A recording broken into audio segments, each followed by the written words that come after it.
Hello story lovers, welcome back to my channel Prema Pallaki part 117.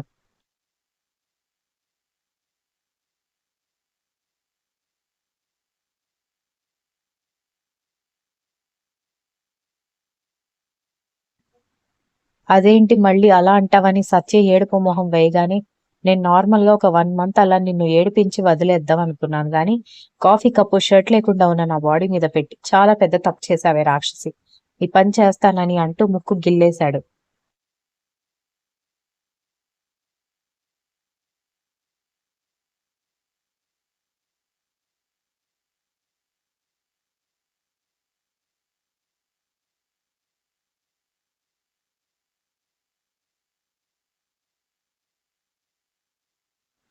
అబ్బా బావా అని సత్య అరిచి, అంటే ఇప్పుడు డోస్ లో ఇంకేం యాడ్ చేస్తున్నావని భయంగా అడిగేసరికి, ఏముంది, నువ్వు అక్కడ జాబ్ రిజైన్ చేయగానే ఇంట్లో కాఫీలు టిఫిన్లు మాత్రమే తీసుకుని ఆఫీస్లో ఓన్లీ ఫైల్స్ వర్క్ మాత్రమే చెప్పాలనుకున్నా.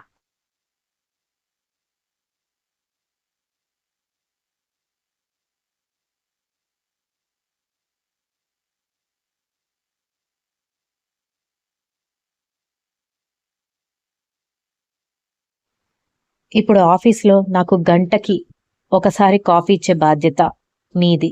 అది కూడా నీ చేతులతోనే ప్రిపేర్ చేయాలి. క్యాంటీన్కి వెళ్ళి తీసుకొస్తానని చెత్త ఐడియాలు వేయకూడదు అన్నాడు. సత్య నోరు తెరుచుకొని చూస్తుంటే ఆమె ఎక్స్ప్రెషన్ ఎంజాయ్ చేస్తుంది. ఇక ఇంట్లో అయితే మరొక టైపు. ఫుడ్, కాఫీలు ఇవన్నీ బాగా రొటీన్ అయిపోయాయి.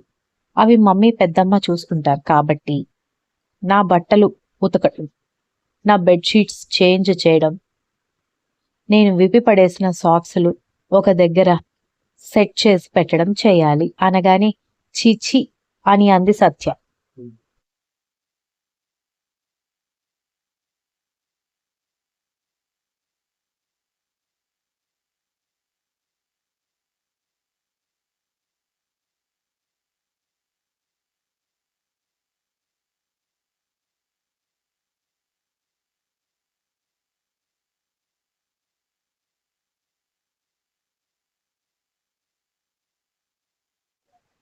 నీకు ఇలాంటి పనిష్మెంట్స్ అయితేనే చక్కగా అవుతావే, లేదంటే ఈ వంశీగాడితోనే గేమ్స్ ప్లే చేయడానికి ట్రై చేస్తావా?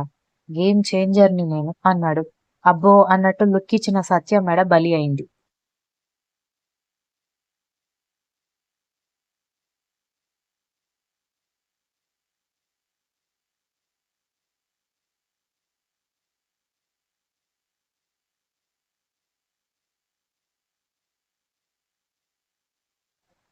శక్తి రూమ్ లోకి వెళ్లేసరికి దితి కనిపించకపోవడంతో బాత్రూమ్ డోర్ కొట్టాడు. ఎవరు? నీ మొగుణ్ణి.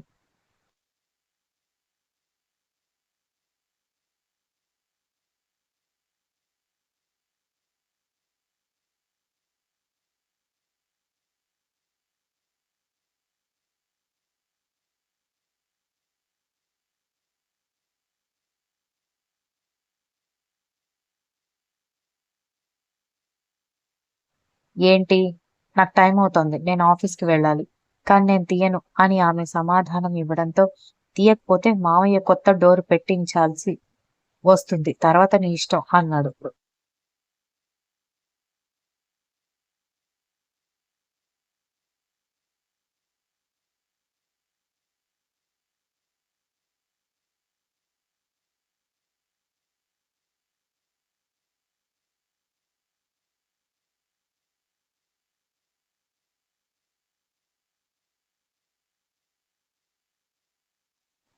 ఏంటి బెదిరిస్తున్నావా అంటుంటే, సరే డోర్ పగలగొడుతున్నాను, తర్వాత నీ ఇష్టం అని అంటుంటేనే డోర్ ఓపెన్ అవ్వడంతో తల తిప్పిన శక్తికి కంగారొచ్చేలా కోపంగా తనని చూస్తున్న దితి కనిపించడంతో ఆమెని తోసుకుంటూ లోపలికి వెళ్లి రాక్షసి అన్నాడు.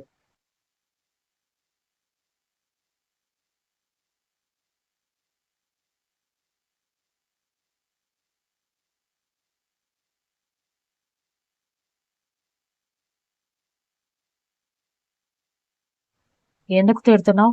ఇప్పుడు నేనేం చేశానని దితి అడగడంతో, ఏమీ లేదులే, నేను ఇంకేదో ఎక్స్పెక్ట్ చేశా అన్నాడు శక్తి. నువ్వు ఎక్స్పెక్ట్ చేసింది ఏంటో నాకు తెలుసులే, కానీ నువ్వు ఎక్స్పెక్ట్ చేసింది జరుగుంటే బాగా అందమైన బిరుదులిస్తారని నాకు తెలుసు అని దితి వెటకారంగా అనడంతో, నువ్వింకా ఆ విషయం మర్చిపోలేదా?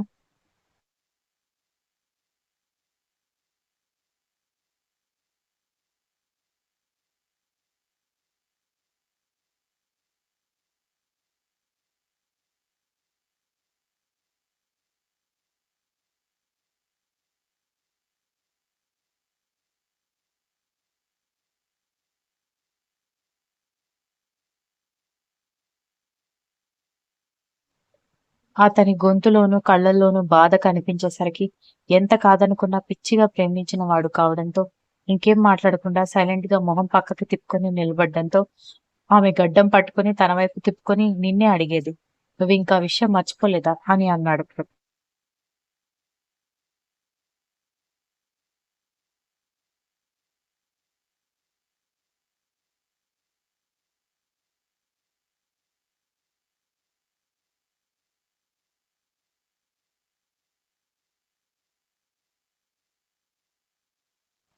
నీ ప్రేమ చూసి మర్చిపోదామని నేను అనుకుంటున్నాను బావా. కానీ అదేంటో కానీ ఆ టైంలో దగ్గరకొచ్చేసరికి ఆ మాట గుర్తుకొచ్చి నాకు సిగ్గు చచ్చిపోతుంది. కాళ్ళు పట్టుకుని క్షమాపణ చెప్తే నా నోటి దురదని మర్చిపోతావా?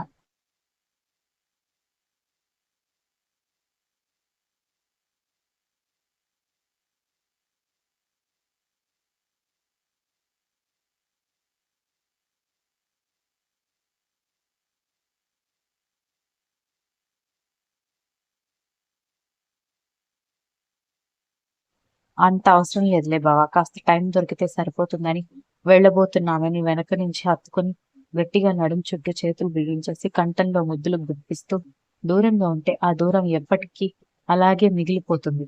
ఒక్కసారి నా ప్రేమని రుచి చూసి అన్ని విషయాలు బ్రెయిన్ లో నుంచి తీసేయాలి అంటూ బుగ్గ పక్కన ముద్దు పెట్టేసరికి కమ్మని ప్రకంపనలు ఒంట్లో రేగడంతో కళ్ళు మూసుకుని మొహం పక్కకి తిప్పుకుంటే సన్నగా శంఖంలాగా ఉన్న మెడ మీద ముద్దు ముద్రలు వేయడం మొదలుపెట్టాడు.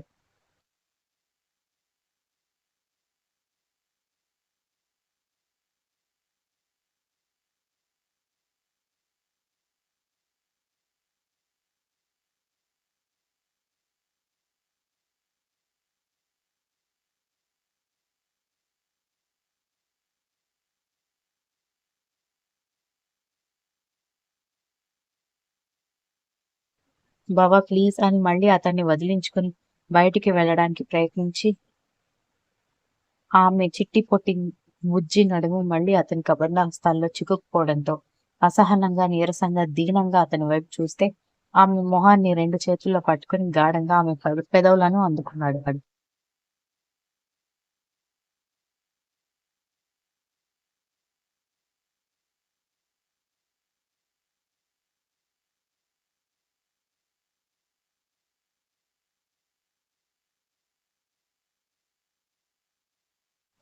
అతనిని ఆమె దూరం జరపడానికి ఎంత ప్రయత్నిస్తున్నా కూడా ఆమెకి అవకాశం ఇవ్వకుండా గోడ వరకు ఆమెని మెల్లగా తీసుకెళ్లి గోడకి లాక్ చేసి ప్రేమగా ఆమెని చుట్టేసి గాఢంగా అల్లుకుపోయి ముద్దుని కంటిన్యూ చేస్తుంటే మనసులో ఆ స్పర్శ వల్ల రేగుతున్న అలజడికి హార్ట్ బీట్ పెరుగుతుంటే దానిని కంట్రోల్ చేయలేక గాఢంగా ఆమె పెదవులని ముద్దాడుతూ తన ప్రేమని అర్థం అయ్యేలా చూపించాడు.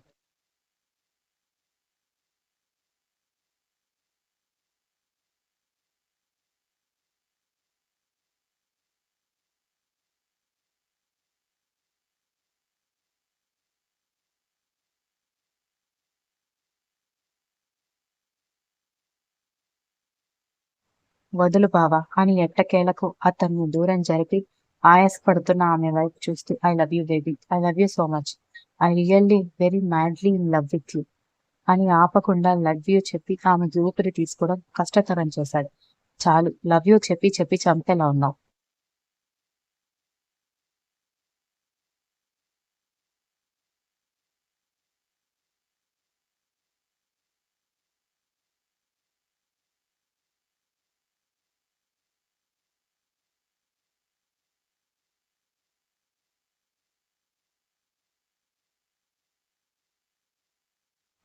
నువ్వు కూడా దూరం పెట్టి నన్ను చంపట్లేదా అని అంటూ ఉంటే ఇంకా ప్లీజ్ చెప్పకు ఆపై, బయట పనుంది వెళ్ళనివ్వు బావా అని ఆయాస పడుతూ అడిగితే మనకి కూడా చాలా పని ఉంది వెళ్ళనివ్వను అని అడిగాడు.